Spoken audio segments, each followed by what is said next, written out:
What's up, guys? Just want to make this quick pre video pre advertisement show. Like always, Smart Up is our sponsor today, and you can see their ad here.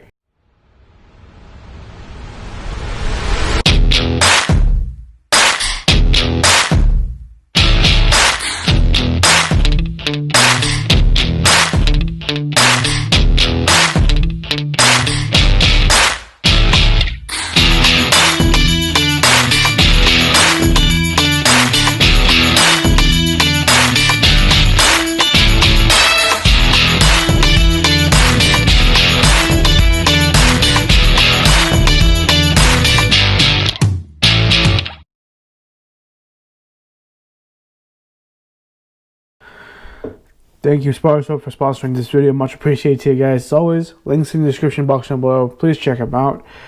They do support the show, but don't worry, no added cost to you guys. They are a soap company. Shocker. And they basically help guys like me who are both martial artists and lifters to basically keep clean. Obviously, if you're a martial artist, you don't know who has what. You're sweating everywhere. Same thing with lifting too. You don't know who, like, which sweaty person touched what, and yeah, it keeps you safe. It keeps you clean and it keeps you safe from ringworm and like other stuff that could actually be, number one, contagious. Number two, be very harmful for you and other people. So just stay safe. And like I said, it's a great soap company. I actually personally use this, so I can actually tell from experience that, hey, this is something that you should definitely check out. But as always, thank you for listening, and here is your podcast. What's up, guys? How's it going? Welcome to another episode on this channel. As always, we got Pranav here for the second episode in the mini-series, or is it third episode in the mini-series? I think third, if I'm not mistaken. Well, overall it's three, but for this mini-series, it's the second. All right, what he said.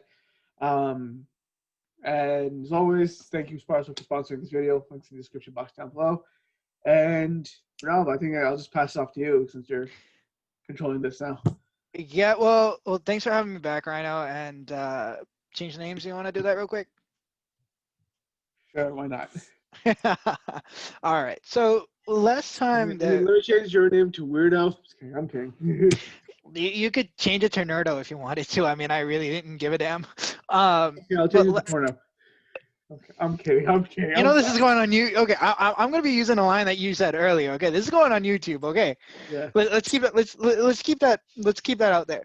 Yeah, I know. I'm sorry. I just had to. Yeah, I mean, after a long week, you gotta find somebody to be the butt end of every single joke, right? Yeah, all right, so that's what she said. All right, I walked into that one. That's what she said too. Hey! you're on a roll. I mean, all right. Last time in episode 15, what was it that we covered before? You know, given all the jokes aside, we covered a little bit about what the hell .NET Core is. Right. We covered a little bit about what comprises an SDK. We went into a simple hello world type of console application and gave a little bit of a hint as to what I wanted to take care of this week.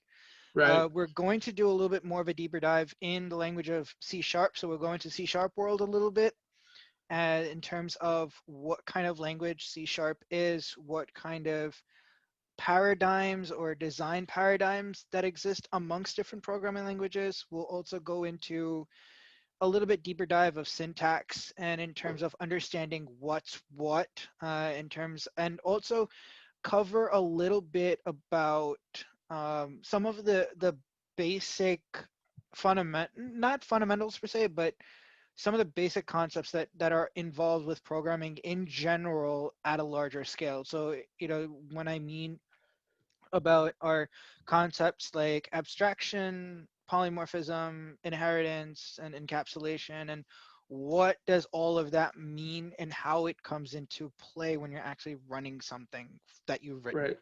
So for those of you watching on YouTube or listening to us on wherever you are listening to us on, if you check out our YouTube channel, Rhino the Bad Podcast, you can actually find all the links in the description box below.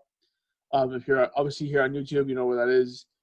but I'll put everything in the description box in case you guys want to talk to Pranav or contact him for questions or understand how to program. Like basically, like, I'll put like all the links below so you can Yeah, and get all that. definitely also look at episode 15. That I would Yeah, say I will also put that in the description box.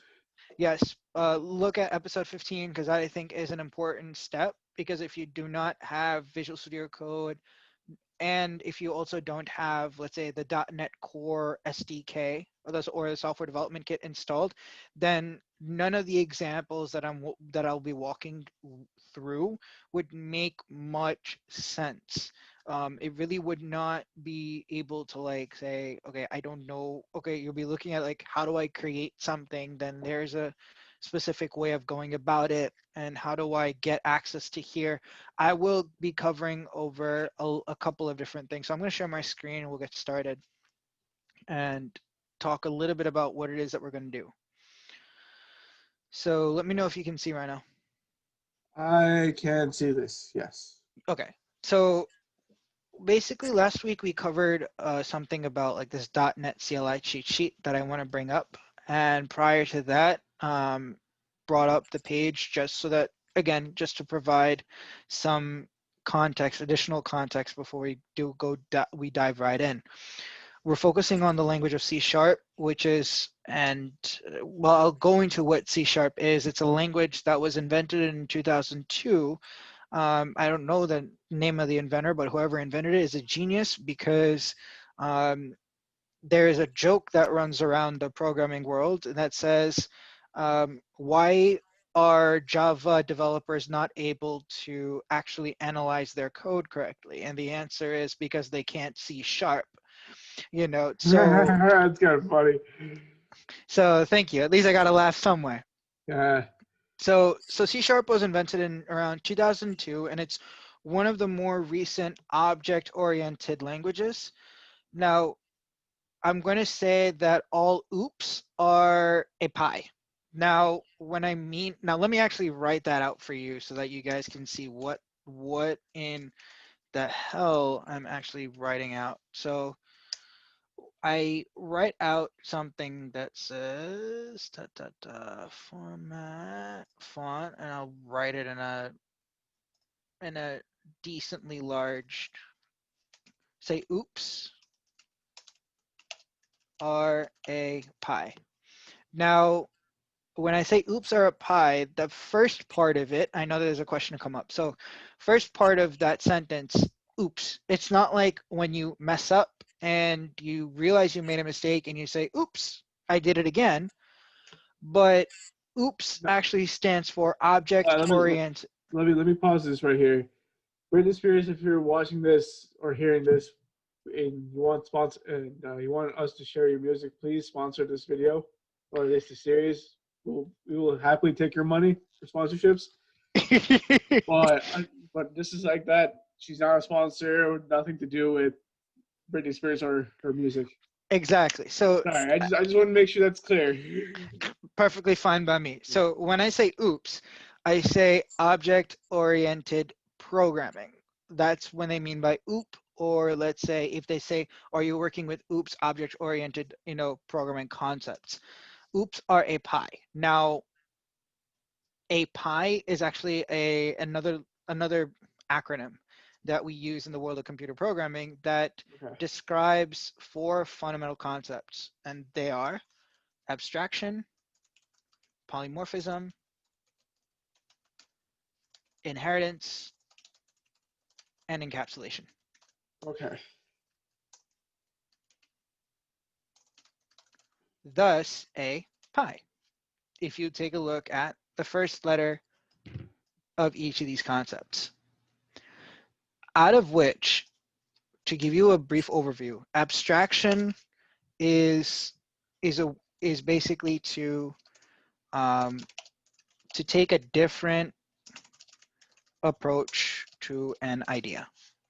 Right. I really can't explain abstraction without an actual example, but abstraction is also a way that you can take a look, and it's not only like to take a different approach to an idea, but it's also to help with the representation of a concept, or help with the representation of a thing. For example, let's take a look at a car, right? What makes up a car? How do you abstract the car into its fundamental components, right? You have the engine, you have the hood, you have the trunk, you have doors, you have a steering wheel, and you have wheels and tires. So if I look at it from a car, right, I would say, okay, I want to classify, not even classify, but I want to have something that represents, and if I look at it from a coding perspective, I say, I want to have something that represents a car. Then a car has all of these different properties or attributes per se. Polymorphism is the ability um, for let's say for types to change. So polymorphism, poly we know is more than one. Morph, we know we break that down as the ability for it to change. So Right. in programming, when we talk about polymorphism, we're going to say, I want to change type A into type B. So for example, I want to take the integer. So with polymorphism, one example of that would be, we have integer x, and I know we're going into code, but might as well go into it to explain. We have integer x is equal to int x is equal to 3, which means that we're creating a variable. We call it x. We give it a value of 3.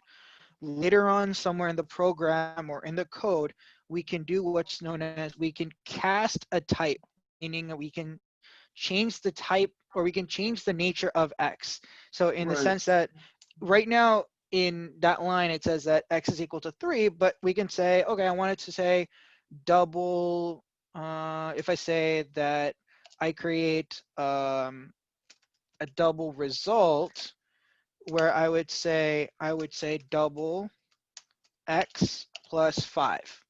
So what that second line represents is, first of all, I'm creating a variable called result, and I'm giving it as a data type of double. And what I'm doing is I'm taking our integer x and I'm converting it to a double, to a different data Okay, type. that makes sense. Were you in the middle of something, Rhino? I No, heard sorry. you saying something. No, my phone has been acting up lately. Sorry. Sure.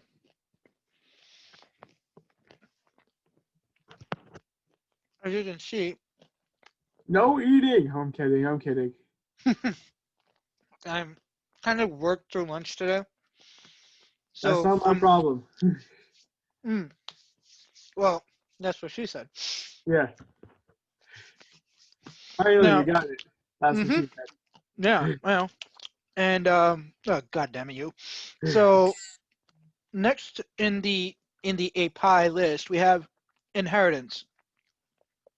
Now, inheritance, the best way of explaining inheritance is, your grandfather dies and you're mentioned in his will, and you get to take something that is of his, that was from his, that was in his possession. Okay. Best way to explain it is, your grandfather dies, as I said before. I'm not bringing the concept of death into this. I'm only bringing the concept of death into this to explain an example that's related to programming. I have all the love and respect in the world for my elders. I know I have people that are in my family that are about 100 years plus and still kicking it, and they do not even look a day over 90. And I wish for them to really live it out. But you know, death is not a easy thing to swallow. So we'll leave it at that. Right. So let's say someone in your family passes away. We'll word it that way. And in their will, they tell you that you get to keep the Ferrari. Now, that's how inheritance works. You know, without using the word in the definition of it, the ability, the ability for passing down data or objects to others. What you talk about is inheritance. And abstraction and encapsulation are very similar to one another, Right. but the main difference between abstraction and encapsulation is when you abstract something, you're expressing what the representation of that object is.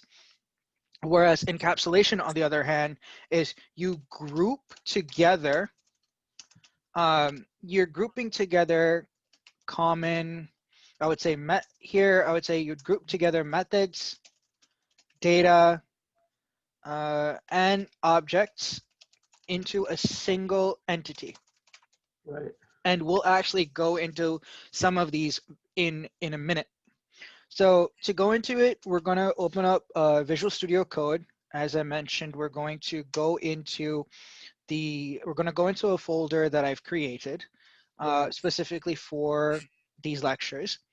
And we're going to create a new console application. So this is going to open up something in Angular, which I'm working on from a course. And I'm going to close the folder and going to open up a folder that I created. And if you guys want to know how you create the folder, episode 15 will show you a specific command that I wrote inside of the command prompt called mkdir or make dir to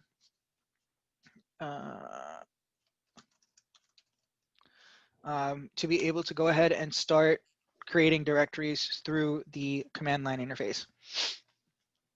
I guess that's the best way to put it. So we looked at the Hello World example last week, and today we're going to do something a little different. We're going to give another example project similar to this of Hello World. And if you go Control tilde on your keyboard and go cd dot dot, which means that you have the ability of changing your directory. So Is it called CD? that's why it's called CD, because it allows you to change directory. Oh, change directory CD. Okay, sorry. Yeah, so once you go, let's say, for example, mkdir is to make a directory. If you Okay. go rmdir, you're actually going to remove a directory. So you don't want to run the rmdir. You don't want to run that. You'd want to first run mkdir to make a new folder. And if you want to, let's say, go either a level above or a level below, you want to go cd dot dot. So this allows you to go up a folder level. Okay. All right. So what we're going to do now is I'm going to go back to my cheat sheet that I have here. Oh, And cheap for you. Okay. no, actually, believe it or not, it's a little bit of a I don't know. It's a thing about us programmers where we have the ability to innovate, but at the same time, we have this insane, uncanny, unexplainable thing about us being lazy. I We can get, totally see you about that last part about you.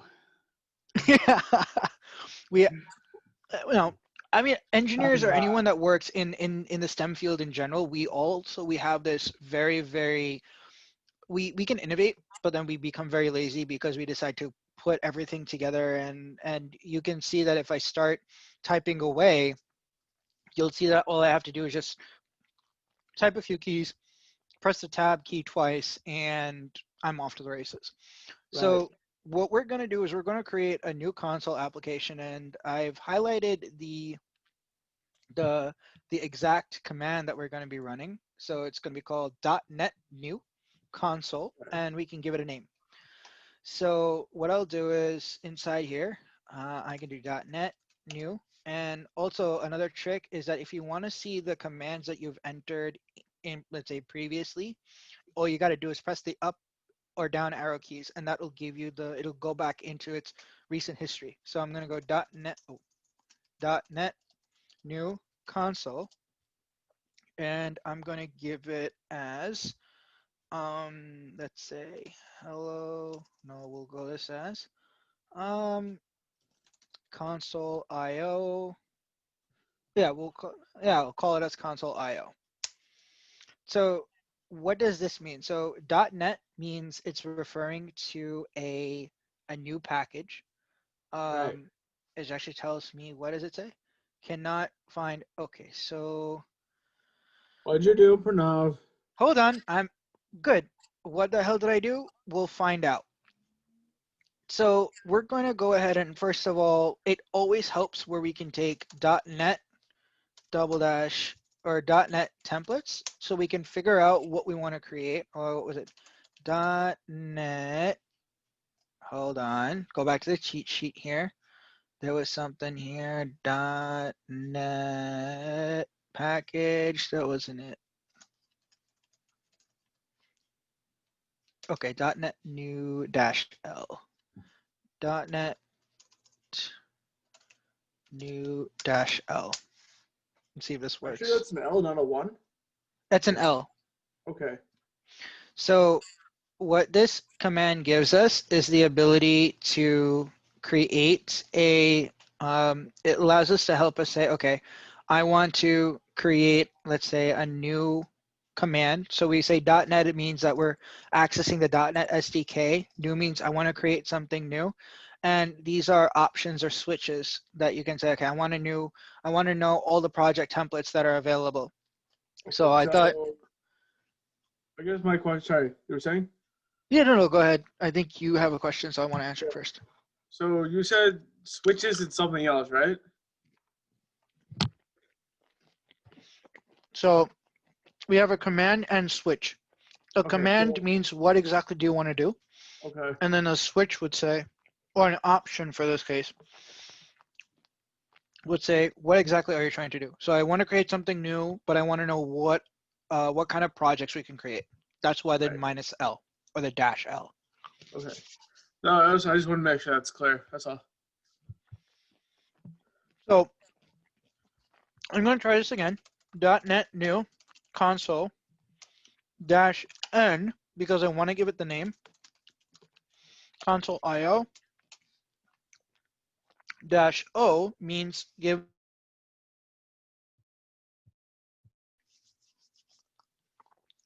So did you bring enough food for the rest of us or no?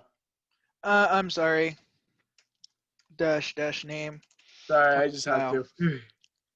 All right, this should work. I hope. There we go.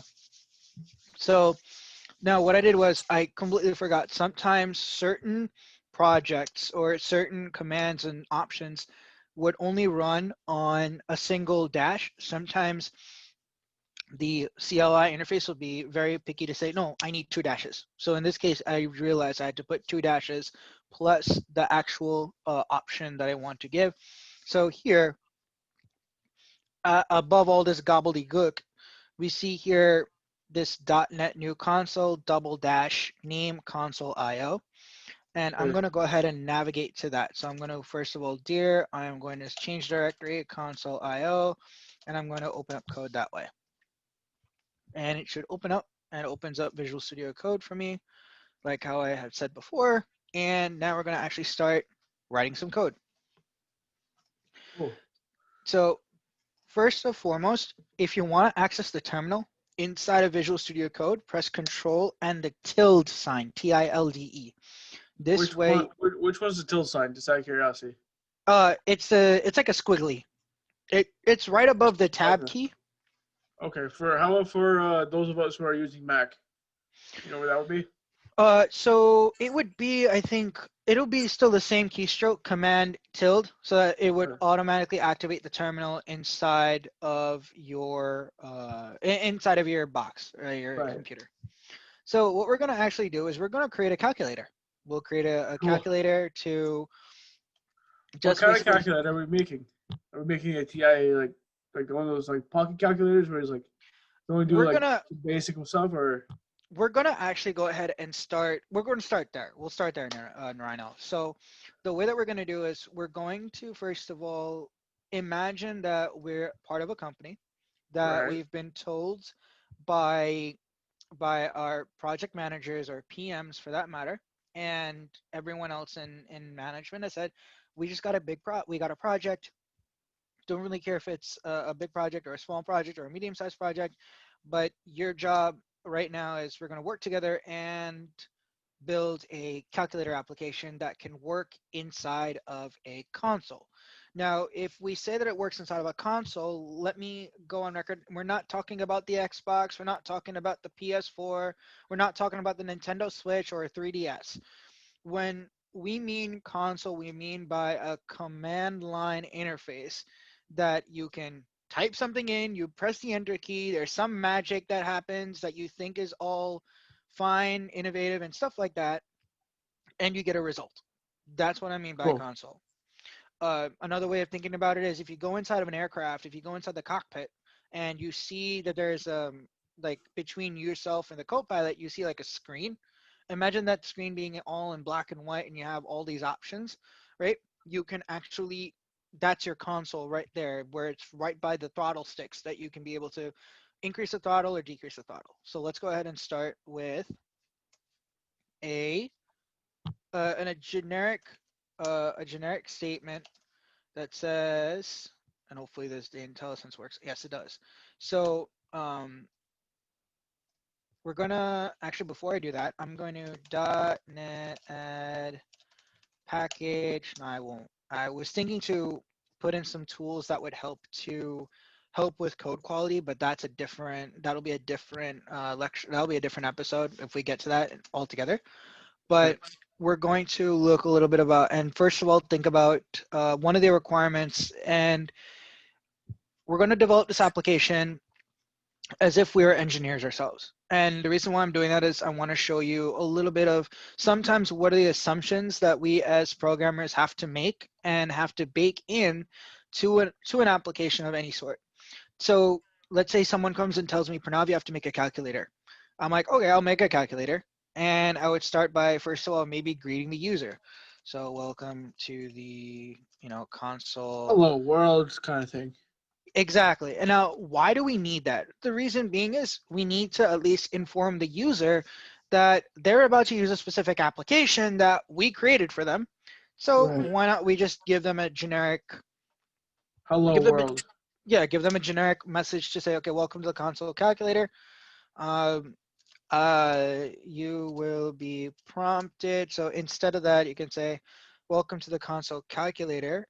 And I can, instead of having that console.write line, by the way, so anytime you see these things where it says console.write line, console is actually a class, or it's actually like imagine a class of an API or an SDK as if it's a book inside of a library. Okay, what is API and SDK? So SDK is a software development kit. We covered that in episode 15. All right, cool. Um, an API expands out to application programming interface. Now, in conversation with programmers, you will see that the acronyms of API and SDK are interchangeable Right. because they from a functionality standpoint, they do the same thing in that they offer libraries, they offer methods, they offer functionalities that would otherwise be very difficult to program, making your life a lot easier when you're using them. Okay. So when you see, let's say, the console class, that means what you're going to see and what you're going to interact with on your computer screen. Right. So for example, like we'll do console.writeLine, welcome to the console calculator, but what I'm going to do instead is also bring in a couple of tips that sometimes would work. When you see anything that's in between double quotes, those are actually strings. And a Okay. string is nothing but a bunch of characters. Think Right. about like a tweet. A tweet is a string because a tweet is made up of 140 characters. Right. So I'm going to go ahead and say, I'm going to create, and part of C Sharp, there is this ability for the language to interpret what kind of data types you're using. So I can use a var keyword that would create a variable, and I'm going to say string line 1, and I'm going to call it as welcome to the console. So, just out of curiosity here, when you type in "Welcome to the console," could you write like anything in that, or does it have to be something specific? Well, I'm just writing it for the sake of this project, but it can be Okay. anything. because sometimes what will happen is that you might get requirements that are so vague that you really won't know how do you greet the user, or how should the user be greeted, and what should the user be doing. Okay. So I'm gonna go out on a limb. I'm gonna assume that there's gonna be something where we can have, okay, welcome to the console calculator, var string line 2, and I really don't recommend you know, there's also a way that you can properly name your variables. And I'll explain why these red squigglies come into play. The reason why is that while I'm writing my code, there's something known as IntelliSensor, what we call as code complete, that would automatically check as you're writing your line of code. Does it make sense? Is it syntactically correct?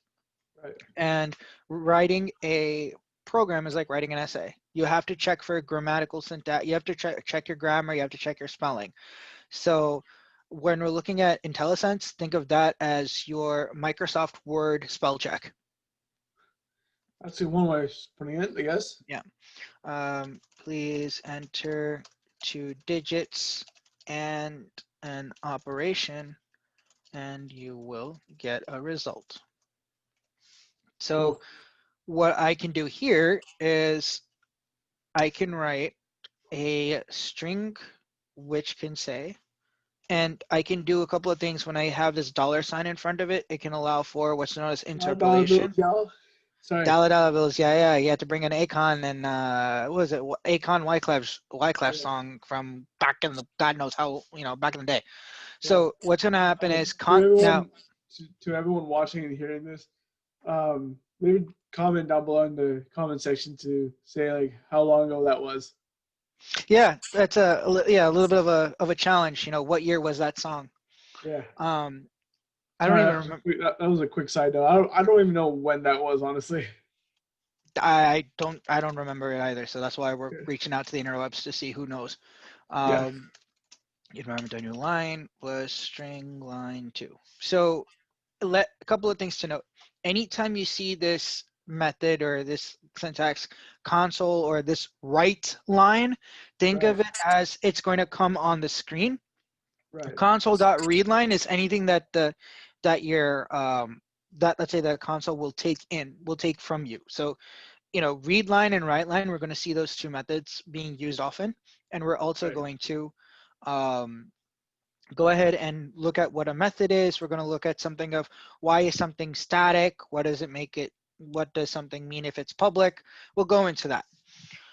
So we're going to go ahead and I'm actually going to make a change on line 7, and it's going to make it public static void main. Now, why is it once something is made public, think about it like this. Once something leaks out to the public, everyone knows. Once That's pretty something, good. for example, we've seen a lot of time where data was leaked. Now, if data gets leaked, everyone in the world will know what the hell that data is about. Right. Then there's words like private, abstract, static. We'll go into those in a minute. Now, I'm going to say console, write line, and I'm going to create two new variables, Right. but I'm going to actually type them. Now, when I type them, I'm going to say what kind of variables they are. So I'm going to say string.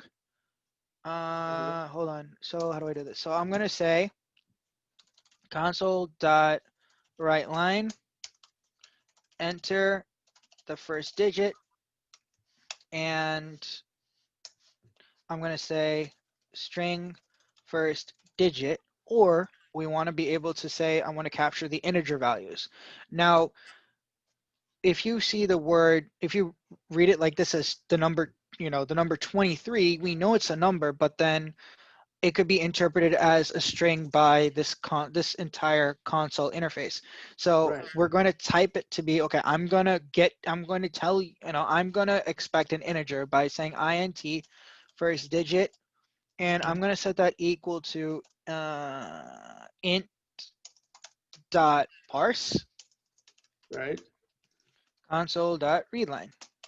Now, what does this actually mean?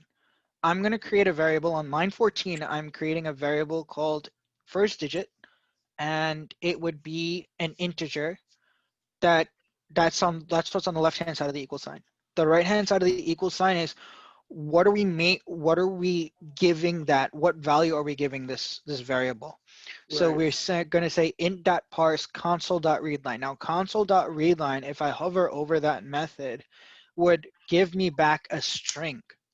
Right. So actually, let me just move this over. And each time you hover over these methods, the Mhm. IntelliSense would actually be able to go and get the docs, the code documentation that's written with all of these methods, so that it tells you what the method does and what it returns. So it said returns the next line of characters from the standard input stream. Standard input stream means whatever you're using on your command line interface. Now, Right. what does this mean? What is this int.parse s? What the hell is it doing? We're not going to worry about if something is signed or unsigned. That is a different, that's more of a computer hardware concept about signed and unsigned integers. Oh, okay, that makes more sense now. Now, what does it mean if it's 32 bits? Well, that's also something that's more hardware specific.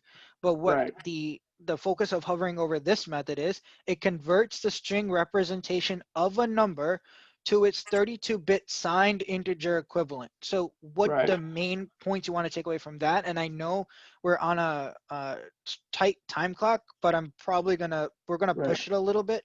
So just to let you know. Right. And what this means is, okay, I'm going to actually take this. So what line 14 does is it says, Uh-huh. give me something that's written like 23, convert that into an actual 23. Don't give me the string version of it, Okay, because, you would have to explain what you mean by that. what's that? You would have to explain what you mean by um actual 23, not a string, and that's where I'm Okay, kind of lost right now. okay. So what I mean to say is, anytime that you're typing whatever characters that you see that I'm typing away here, right? Right. All of these are, they're actually, that's a string, Right. right? But we know that the number we know that 23 is an actual number, but Okay. the console doesn't know that. Okay. The console will say 23, will say, let's say 23. But then if you want to perform any kind of operation on it in terms of, okay, I want to add two numbers, or I want to subtract or multiply, divide, you can only conduct operations Right. on, like mathematical operations, by the way. Let me clear that up. You can Okay. conduct mathematical operations with numbers, not with Right. sentences. That makes Because, sense. so when you look at, I mean, you can conduct an operation with a sentence by Hmm. using the plus sign. But when you have sentence A plus sentence B in code, what'll happen is it'll combine the two sentences. It's not Right. going to say that, oh, I'm making a new sentence. Whereas mathematically speaking, when I say 1 plus 1, we know that the answer is 2. But Right. in the world of computer programming, when you say, when especially you're working with like a string or a character, when you Uh-huh. say character version of 1 plus another character version of 1, it's not going to show you 2, it's going to show you 11. Okay, that's weird. Now the reason why is, when you do this of console dot write line 1 plus 1, in other languages this might end up giving you 2. But in Right. the languages like Java and C Sharp, this Uh-huh. out this would actually give you the result of 11, Okay. because you take a string, you take another string, and you use the Right. plus sign, which will actually result in a concatenation. So that's what they call, when you put two strings together, you're going to concatenate. You're merging two strings together. Right. Whereas if I do int, Right. or let's say there's this thing called convert dot to int.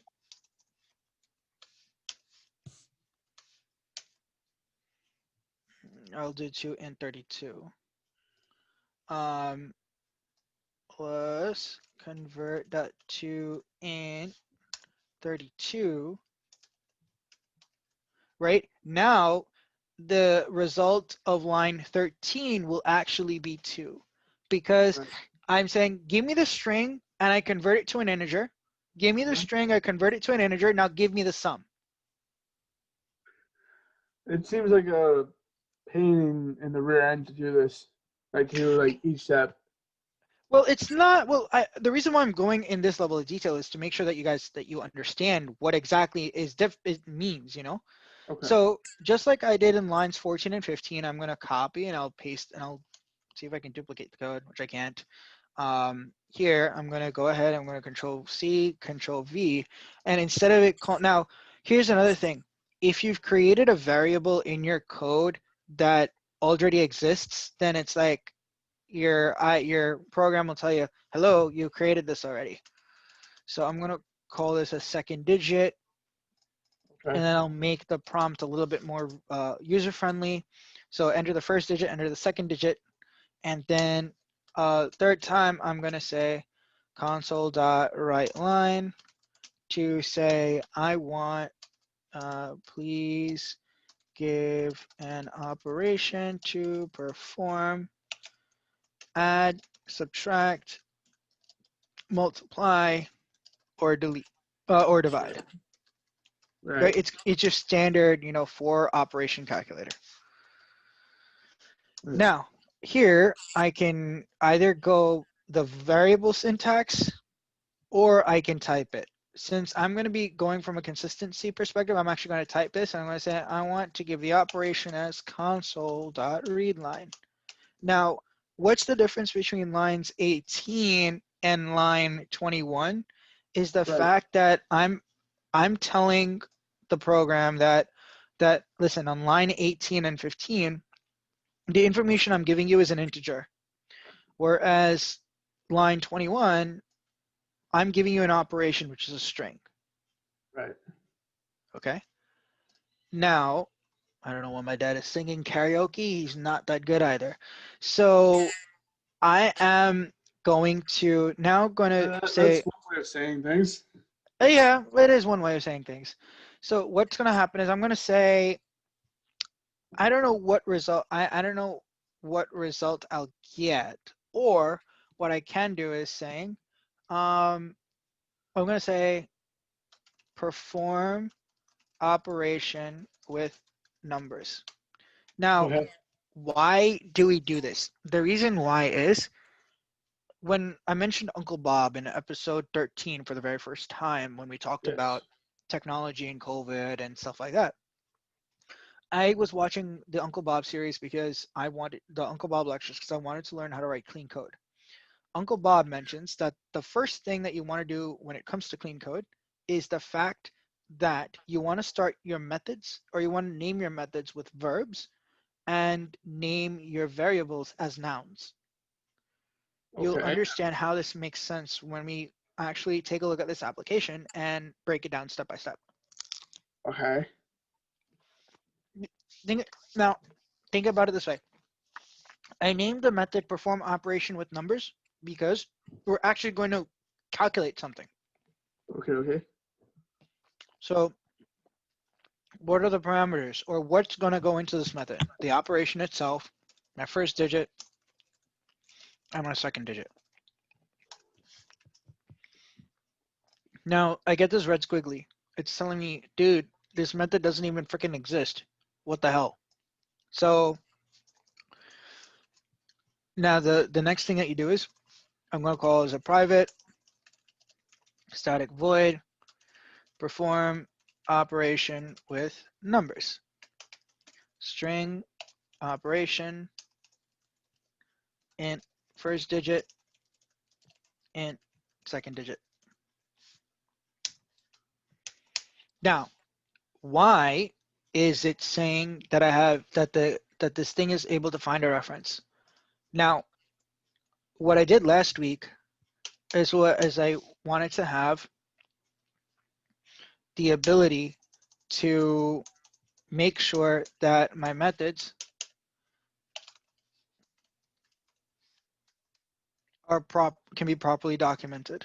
So if I do Right. public, how come this triple commenting technique isn't working with me today? That's what she said. Mm-hmm. Yeah, everyone says that. So Yeah.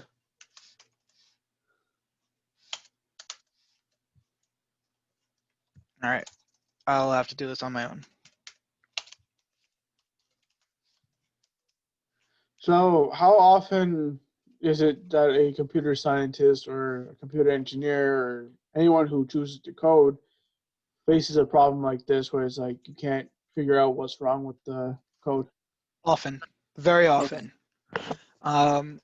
What I just need to do is C# document. What I'm actually trying to do is, there we go.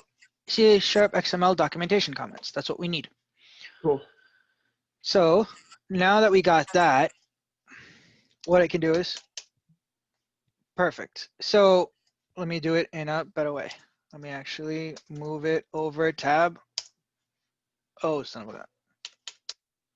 So this is a feature where this wasn't more or less of what I couldn't figure out, but it's more or less like I didn't have, let's say, an extension for Visual Studio Code.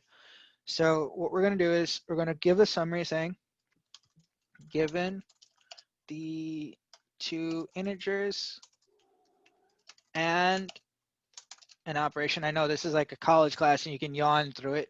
An operation name. Sorry, I didn't sleep well last night, so Yeah, perform the specified operation with the. All right, so it says perform the specified operation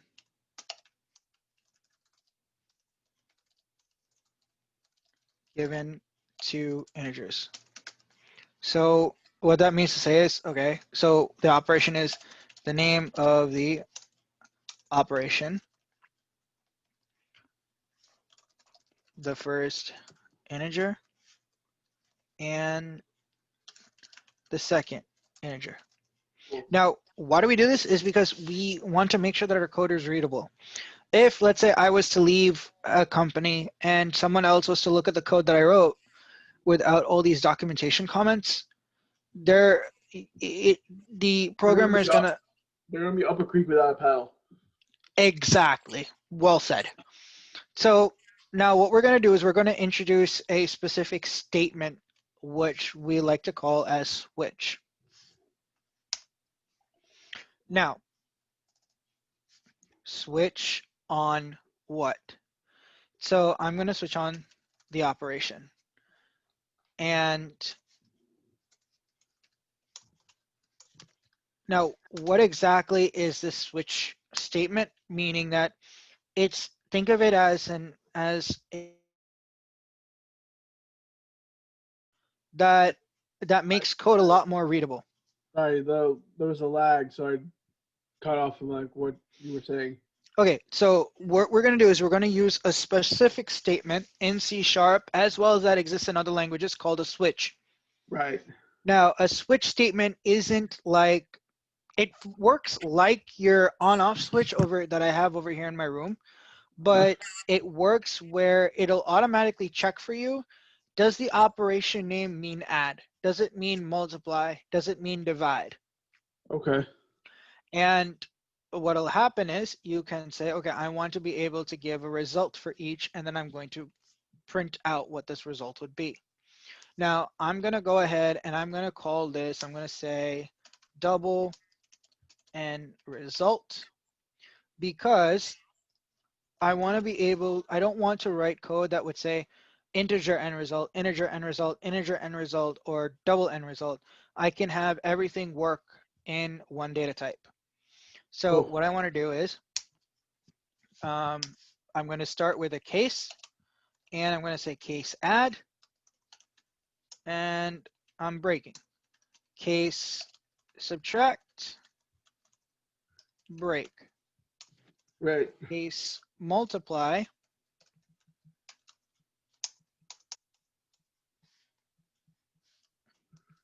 break.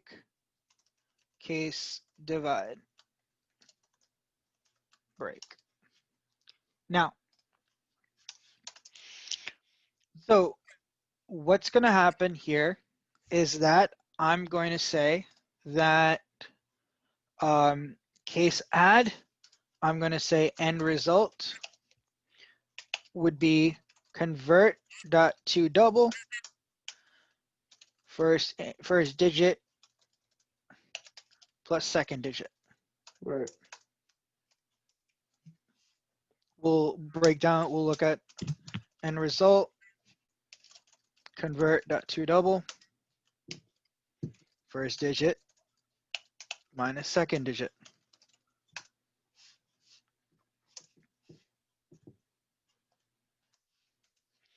Third, end result, convert to double, first digit multiplied by second digit. And lastly, when we divide, we're going to do something a little different. We're gonna conquer. Hmm? I said when we divide, we conquer. I was just making Oh, kind of a joke saying yeah, divide. yeah. Divide and conquer. I get what you're saying. Not So a bad joke. I'm sorry. no, it's fine. So what we're going to do is we're going to do a check Mate? Okay. where in this, but we're not going to do an if check, right? An if means that we can do something. But what a lot of people and what I prefer to do is I prefer to use what are known as ternaries. Ternaries mean that you can take a look and do an if check within one line of code. Usually if statements are written like if x is greater than 7, or let's say if first, for example, first digit is greater than 7, then we'll do something, and then else you can do something else. Now, let me make sure to line up the parentheses. Now, instead, there's a neat thing that was recently released in C# 6, I believe. You guys can check this out. Where we're going to use ternary expression to check for the first digit to be greater than our second digit. Now, here's the reason why. Because if let's say that our main goal when we're going to conduct the division is to make sure that we want to make sure that the first digit is greater. So for example, it's 46 divided by 23, that gives you 2. We want to get whole numbers for this. And somehow either it was specified in a requirement, or we're making up this assumption here that when they want to divide, they want to make sure that it is, that we're not throwing any divide by zeros, because that will be what's known as an exception. Right. Or that we don't want to get, let's say, decimal integers. Let's say like 2 divided by 10 would be 0.2, or 3 divided by 10 would be 0.3. We want to return, let's say they want to return whole numbers. So that's what we're looking at, right? So let's say that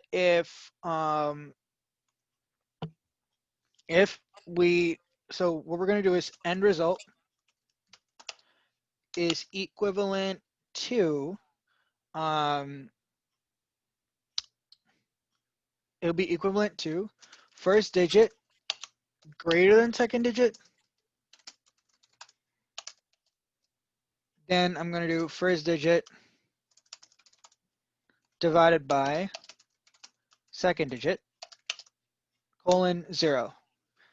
Now, this can easily be broken into if first digit greater than second,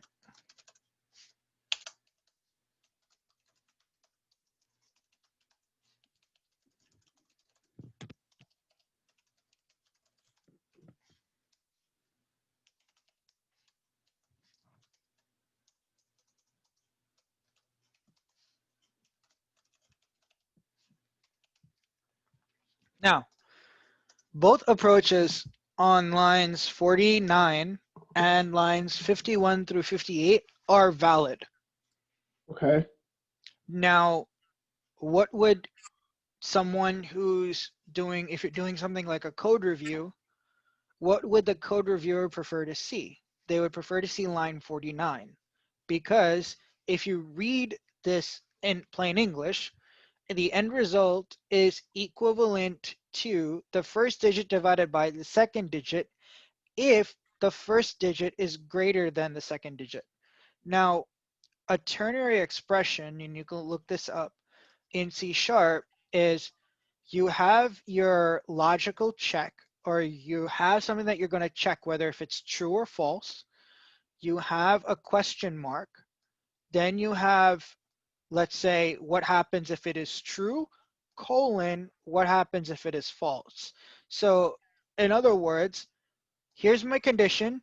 If it is true, do what is specified here. If this entire thing evaluates to false, go to the right-hand side, the farthest right-hand side. Right.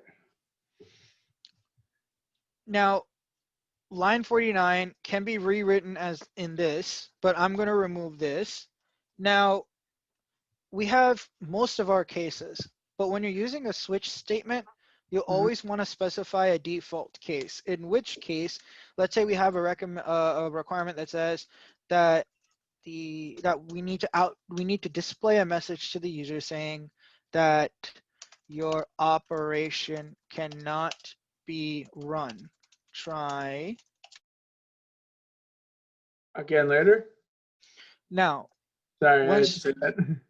yeah, I know you're very tempted. I could see. Yeah. Now what we're gonna do is we're gonna say console.write line your result equals, and I'm going to use something in C sharp. We're going to use a string interpolation in C sharp that would say what would be our result. Right. And then we'll say our end result. Now, wait a sec. Unassigned local variable. So end result, it's okay. So what we can do is what we'll do is we'll initialize this to 0. Uh-huh. And now our code is happy. Visual Studio Cool. Code is rather happy. Now, why is it happy? What exactly did we do to make it happy? What exactly did we do so that there's no red lines or yellow lines or green lines? First and foremost, we made sure that the program is syntactically correct. That means every single line of code ends with a semicolon. Our opening bracket matches our closing bracket. Our opening parentheses matches our closing parentheses. So we made sure that the program is indeed a program. So Now, basically you're saying you just dotting your I's and crossing your T's. correct. Okay. But when you're writing a program, it's not just necessarily about the syntax that's one of the more important concepts, but we have what's known as semantics as well. Okay. So what we can do is we will go into this probably in part 3 when we talk Next about episode. syntax. Yeah, in the next episode, when we talk about syntax and semantics. Right. So I guess with that, I will end the episode here. And as always, check out Pranav's stuff in the links down below. If you haven't seen episode 15 or the last episode in the series, links in the description box down below. Don't forget to check out Sparso, our sponsor. Again, links down below. Helping them helps us make good videos for you guys and makes more series for you guys, for viewers like you. And as always, have a good one. See you in the next video. Peace.